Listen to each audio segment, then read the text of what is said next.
Hey, Tool, are you ready to listen to some Tool? I'm ready to. I almost had something and then I lost it all, so I don't have a transition. So anymore. you are a giant Tool. I am a giant fucking Tool. Let's go over the latest, or not the latest. I don't know what I'm talking about. The first.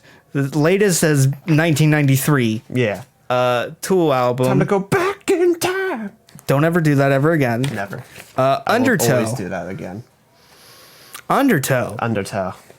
Tool is a legendary LA alternative metal band, and this is their 1993 debut studio album. It was just re-released along with the other band's discography on streaming services and promotion for their forthcoming album, Fear and Column. Inoculum. Inoculum? That's a big word. That's two. What does that mean?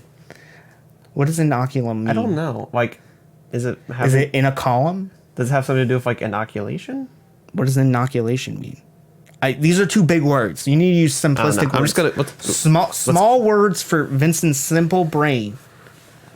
And your phone's over there, but don't grab it. Yeah, I'd have to go off camera. What does inoculum mean, in your know. opinion? Just come up with a definition right now, on the spot. Come on. Something. Anything. Could be literally anything. You're killing this bit. I don't fucking know. It's such a weird word. I don't know what the fuck. Well, it means Jonathan smells. That's what it means. To be innocuous, like, it's a form of like, You're actually trying to... Yeah, I'm actually trying to work this one out. I was expecting... It's kind of like a vaccination, but like it's to like... For like a poison, like... So it's fear of vaccinations. No, yeah. So it's Gwyneth Paltrow. I didn't know Gwyneth Paltrow made music too. Gwyneth Paltrow, she's the one from Iron Man, right? Yeah, who also has that shitty wife blog. Yeah, she hates vaccinations. Yeah. And poor people. Mm-hmm. I know two songs, and one of them's sober, the other's Rosetta Stone. So this is a chance for me to get accompanied through music, because Jonathan's listened to this before back in the day, apparently, when I was asking him which album I should do a reaction to, or we should do a reaction to kind of brace ourselves for this upcoming Tool record and get familiar with their work. He said Undertow, and is there any particular reason why this is your favorite? I think I like this one mostly because of its singles. I got into Tool because of their music videos. And also you're a huge, massive Tool. Yeah. They use a lot doesn't of get old. Like surrealist stop motion in their music videos, very reminiscent of Quay Brothers, who I idolize.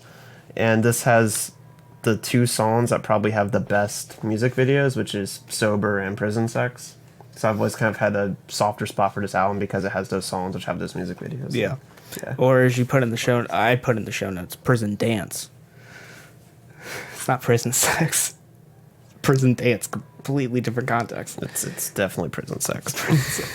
Going over this as a first reaction, having no kind of base to what really Tool is, this really holds up, weirdly enough, especially with this lyricism. It's very political, very far. The production of this is very animalistic and surprising. It reminds me a lot of, in the nature of how it just flows, of Queens of Stone Age, like clockwork.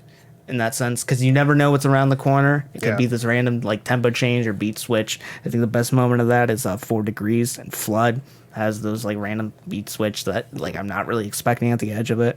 You get moments like Intolerance, which is this moment, this breaking point moment where someone has tolerance for these hateful people in his life or in the world, and at some point he just snaps because these people are not having the same feelings for him as he is having for them. Yeah, it was treating with the same respect. Maynard wrote it after his time. I think it was either in like a boot camp or like ROTC or something like that. And kind of the moment where he realized like they're just breeding like all this hatred within each other and like they camaraderie with each other, but how quickly that fades and how they're kind of largely just going to be abandoned by the government that turned them into these like hateful people. Yeah. You get moments like Prison Sex, which showcases both the abuser and the abused, and has this like heartbreaking line with you're breathing, so I guess you're still alive, and it's this dark, decrepit nature. Reminds me of something I think kind of may take some modern day influence off of that is Black Midi had a track really recently that has the same kind of message behind this, and this ability to just like be broken by someone or attempt to not be broken by someone.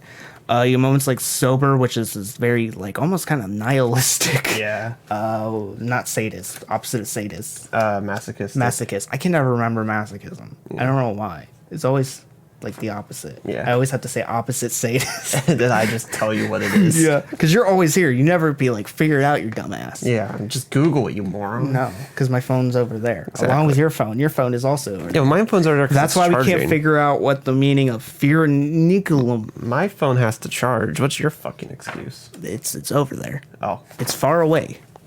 It's right there by my wild cherry Pepsi. No, that's also far away, so you cannot grab it. I want it, though. No. It's so refreshing. Please sponsor us. No, don't. You get moments like Swamp Dog, which is I found to be the most interesting moment because it's someone who just keeps on pushing the way, even though what they're doing is completely stupid and they're receiving the warning signs of it. And I don't know anything more fitting after the weekend we just had to a track that just made complete sense to me. Yeah. We're just getting these warning signs over and over again. And eventually, nobody does anything. You just slowly get fed up and you don't know what to do anymore. Yeah, it's just like, okay, if you want to do that, go ahead. And if you don't know what we're talking about, look at the news, specifically the only thing that's ever happened in Dayton, Ohio. Other than heroin. Yeah, that's really gotta say. I'm just really surprised by this. I know we just have very minimal words, and this has been more just talking about what the word inoculum means, but I really enjoyed this as a mix of different ideas. Also, there's 10 tracks on this on the Spotify version, but on like the CD versions, apparently there's 69 tracks. So yeah, what they did was with I think it was like the outro of Disqustipated, they just like put a bunch of like blank like 1 second long like tracks and just to get it to 69 tracks, 69 minutes. So the memes started all the way back then. But no, yeah, I'm coming back to this album because it's been a while since I've really listened to Tool a lot. That was mostly like high school. I listened to them beginning of high school. After that, I started getting more into like heavier forms of metal and then switched to punk. But it's kind of interesting going back to this and hearing just how much it still holds up after all this time. Because this is a song or album from like the early 90s when like grunge and Nirvana and all these like alt rock, alt metal sounds are just starting.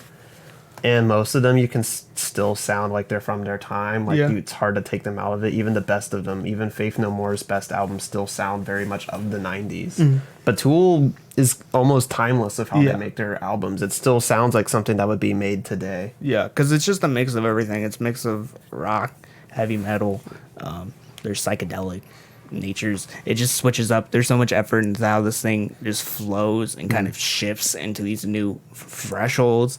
I think Maynard's vocals across this entire thing are just captivating. I think his vocal hooks all over The vocal way chops. he can portray vulnerability in his voice is incredible. Yeah, and the way he can project to a lot of the key changes I think are fantastic across this thing. Also, Disqustipated, apparently to record some of the sounds on that, they destroyed a piano in the garage in the parking lot, the enclosed parking lot of their studio. Yeah. And apparently some of the bands that have gone to that studio afterward have seen the shotgun shell holes that they have left. Nice. But I also really like the hollow percussion on Disqustipated. Very like wooden. Sounds like you're just straight up beating a piano. I don't know if that's what they ended up going with those sounds, but if it's what it sounds like. Keeping in mind that all scores are futile and meaningless. If I had to rate this today without any historical context, just on what I feel and how it would compare it to other albums I like, it would be like an 8. Yeah. Yeah. I'd say in terms of modern context, like if it was just came out today, definitely an 8. In terms of historical context and history, it's definitely like 9, 10. Yeah. But just what I feel. Yeah. I don't know. We're probably going to do a Tool album next week because there isn't a lot out. So we'll go. There's only like 4 albums out already. Yeah. So there isn't a lot out. So we can just keep doing we Tools. We can do Anemia, a state. Yeah. That's my favorite Tool album. Tom DeLonge is my favorite member of Tool. He can tell us what. What's My Age Again is my favorite Tool music video.